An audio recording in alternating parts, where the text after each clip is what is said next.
YouTube? Tommy Shanesmith here. As you can see, it's a very humid day. So I'm here in Hong Kong. Today I'm going to be heading out to the Stanley Market, which is one of the more famous attractions here in Hong Kong to see. But first I need a cup of coffee.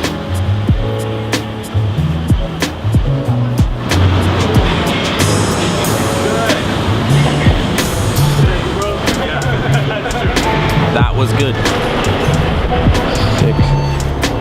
I didn't have exact change. I had to overpay.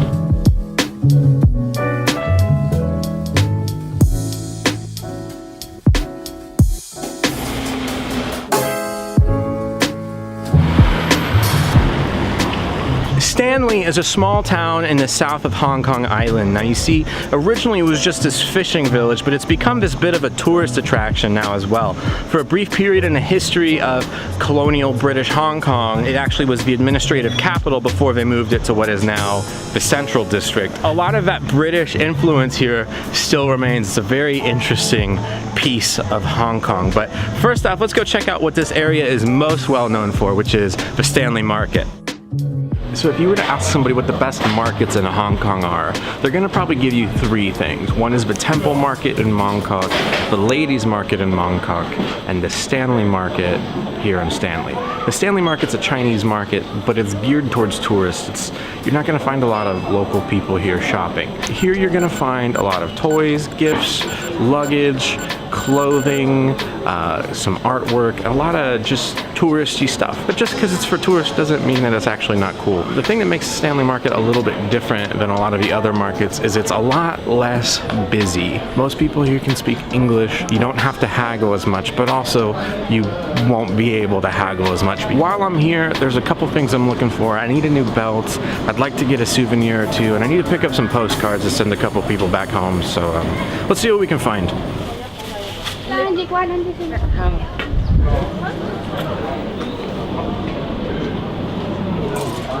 There are a couple different types of Chinese clothing store. The first one sells clothes that have just no-name generic brands, usually made in Korea or China. The second one sells fake stuff, the fake Supreme, Fear of God, all that type stuff. And then there's the outlet. You know, you can find American brands that are just like excess and outlet stuff in China, much cheaper. What do you think? Okay, it's got the Velcro. You don't have any others, just these in that size? Just one. Have I mentioned it's hot here in Hong Kong? I like the board shorts when it's hot and humid because they just dry so quick, and because they're like that material, they just don't get gross. Oh, check this out. This is an airsoft keychain. That's crazy. I couldn't take that on the airplane. There's a lot of different art galleries here, and they all seem pretty reasonable. I'm sure you could get a good price.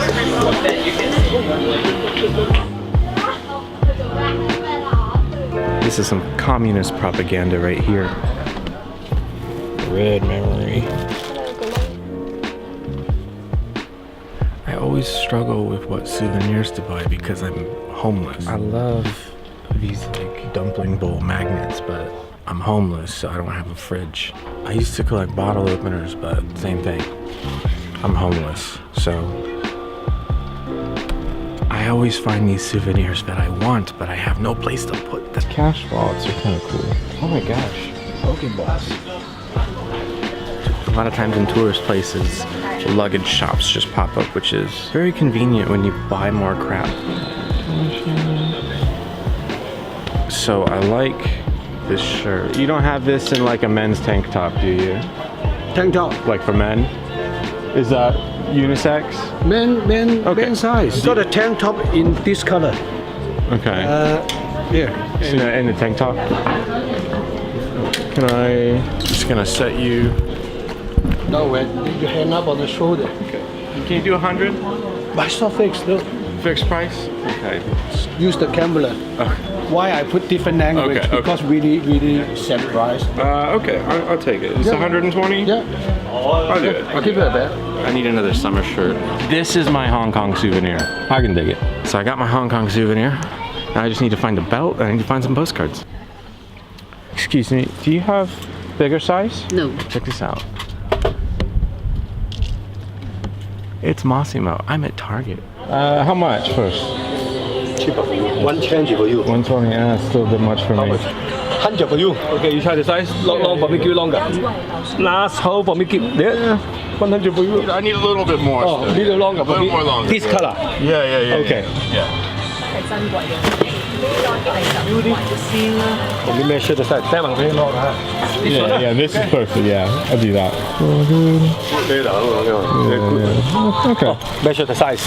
Okay. Keep it the same. The pool. Yeah, pool sneeze. right? Yeah. Bye bye. Thanks, man. Thank you. Okay, so I got a belt.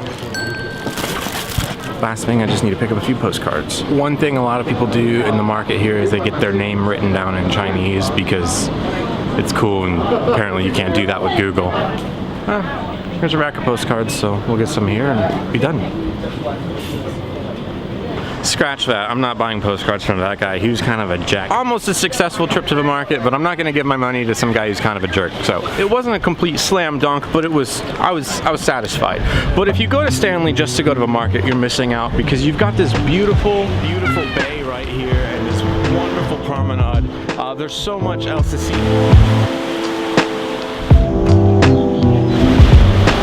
Guys, I'm like dripping, covered in sweat. It's disgusting. Ugh.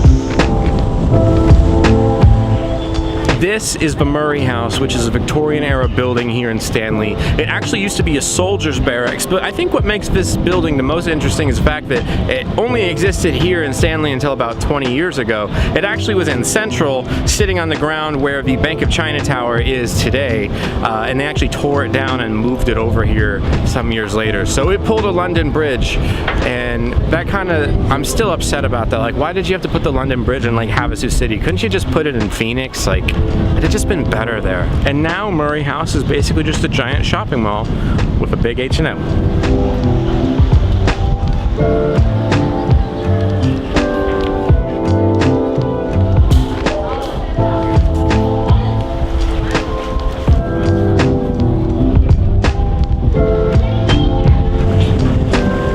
While we're on the subject of Victorian era things that are now in a place where they don't belong, this is Blair Pier, which was one of the main piers in Hong Kong historically, and then they tore it down and moved it to Stanley. Basically, Stanley gets all of Hong Kong Central's leftovers. So, also on a fun, exciting note, the Aqualuna just moored here at the pier, which is one of the most famous Chinese like junk boat type things that you can do. You can take a tour on it around the harbor.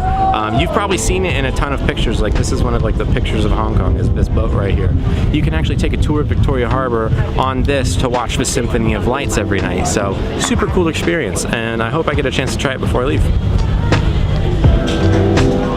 Finally though, no day trip to Stanley would be complete without a quick run to the beach, so let's check it out. On my way to the beach, I just saw this postcard rack where they're selling them for less than half the price of the one guy, so the guy who was being a, yeah, I don't feel bad now. I think I'll do, oh, I like this one.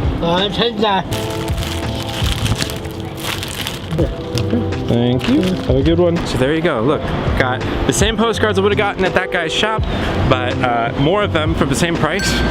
So lesson learned, be willing to walk away. And don't give your money to people who are jacked.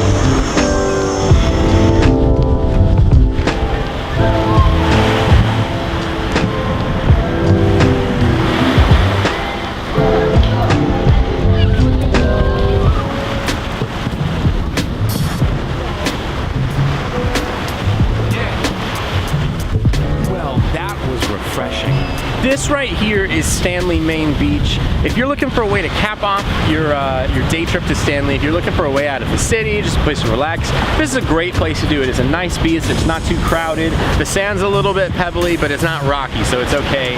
The water's nice, but the real highlight here to me is just the view of the bay. The bay here is incredible. This is a beautiful place just to spend an afternoon and relax. So if you're coming to Stanley, make sure to hit the beach, make sure you see the sights, but just take a day to unwind and relax a little bit. And this has been a great place to do that.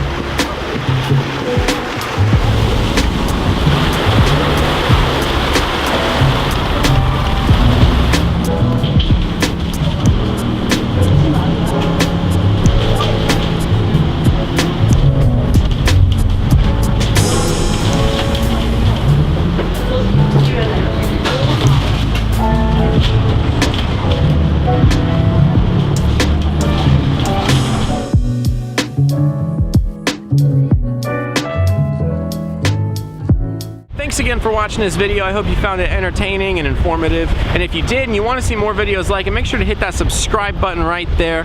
That way you can follow along with all my trips and my tips and my travels and everything else on this channel. And if you want to see more from my time here in Hong Kong, just go ahead and click this one right here. I think you're going to like it. So until next time, travel on.